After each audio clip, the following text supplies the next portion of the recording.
Shalom saudara sekalian, apa kabar?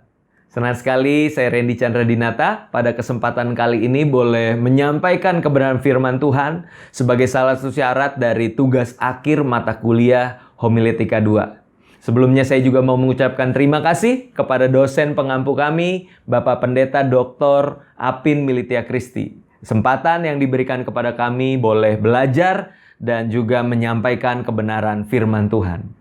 Pada kesempatan kali ini saya akan membawakan sebuah tema yang berjudul Menjadi Anak Allah yang Sah. Menjadi Anak Allah yang Sah. Kita buka Alkitab kita dari Yohanes pasal pertama ayat ke-12. Firman Tuhan berbunyi demikian. Tetapi semua orang yang menerimanya diberinya kuasa untuk menjadi anak-anak Allah, yaitu mereka yang percaya dalam namanya.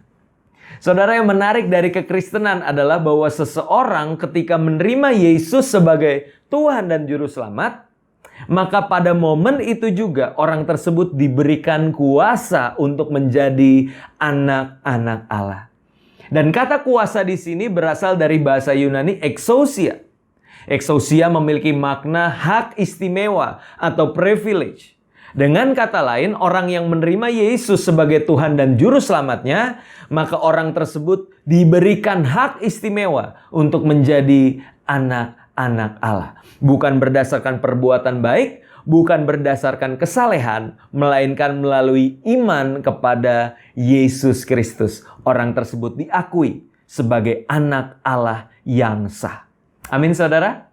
Nah, tapi yang menjadi permasalahan adalah bahwa iman Kristen tidak berhenti sampai kepada status sebagai anak-anak Allah. Pertanyaannya adalah apakah sikap hidup kita, apakah pola pikir kita, apakah tutur kata kita, apakah attitude kita, apakah karakter kita itu juga mencerminkan status kita sebagai anak-anak Allah. Nah, tentunya ini menjadi sesuatu yang harus kita renungkan dan kita perjuangkan, saudara. Ya, ada sebuah ilustrasi yang saya mau bagikan kepada saudara. Ada seorang anak, ya sebutlah namanya Eko. Eko adalah seorang anak jalanan yang terbiasa tinggal di jalanan tentunya. Dan suatu ketika Eko sedang berkumpul bersama teman-temannya yang juga adalah anak jalanan di sebuah warung kopi. Mereka sedang nongkrong, saudara. Dan ketika itu tiba-tiba datanglah melintas sebuah mobil. Mobil Mercy berplatkan RI1, saudara. Wow.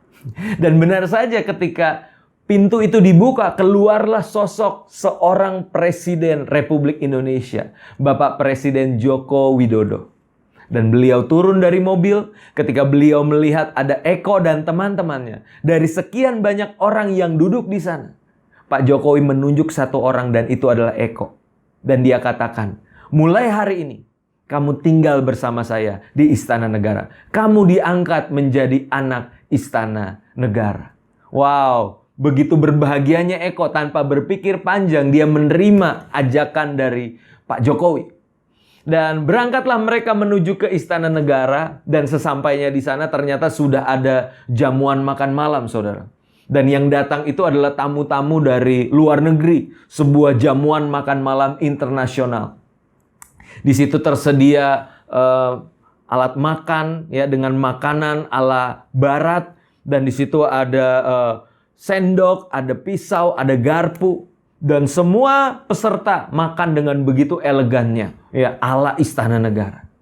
Namun Eko berasal dari jalanan dan dia nggak ngerti bagaimana caranya makan ala Istana Negara. Yang dia tahu makan itu pakai tangan, kakinya naik satu ya ke atas kursi seperti di warteg. Itu yang ada di pikirannya.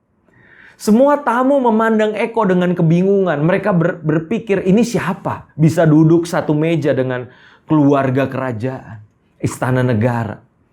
Dan yang menarik di situ Pak Jokowi nggak marah sama Eko. Dia cuma tersenyum-senyum dan berpikir bahwa ya namanya juga Eko ini anak jalanan. Walaupun secara status aku angkat menjadi anak Istana Negara, namun pasti dia belum mengerti bagaimana cara hidup anak Istana Negara. Dia harus diajar, dia harus dikasih tahu bagaimana tata cara hidup Istana Negara. Nah, saudara, begitupun dengan setiap kita sebagai anak-anak Tuhan. Memang status kita sudah jelas tidak perlu dipertanyakan. Anak-anak Allah yang sah. Namun pertanyaannya, apakah hidup kita sudah benar-benar kita persembahkan kepada Tuhan? Kita buka hati kita untuk Roh Kudus boleh bekerja di dalamnya. Kita dikuduskan untuk bukan cuma berstatus anak-anak Allah, tapi juga mengenakan gaya hidup anak-anak Allah. Oleh karena itu firman Tuhan berkata di Roma 12 ayat 2. Janganlah kamu menjadi serupa dengan dunia ini, tetapi berubahlah oleh pembaharuan budimu, supaya kamu dapat membedakan mana kehendak Allah, apa yang baik, yang berkenan kepada Allah, dan yang sempurna. Saudara, saya percaya status sebagai anak Allah itu bukanlah akhir dari perjalanan iman, tapi justru adalah awal dari sebuah perjalanan iman. Untuk kita semakin diproses, kita semakin dikuduskan, kita semakin diperbaharui untuk menjadi semakin serupa dengan Kristus.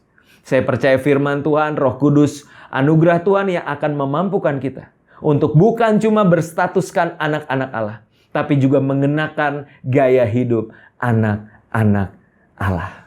Demikian firman Tuhan yang saya bisa bagikan. Semoga menjadi berkat buat setiap kita. Tuhan Yesus memberkati.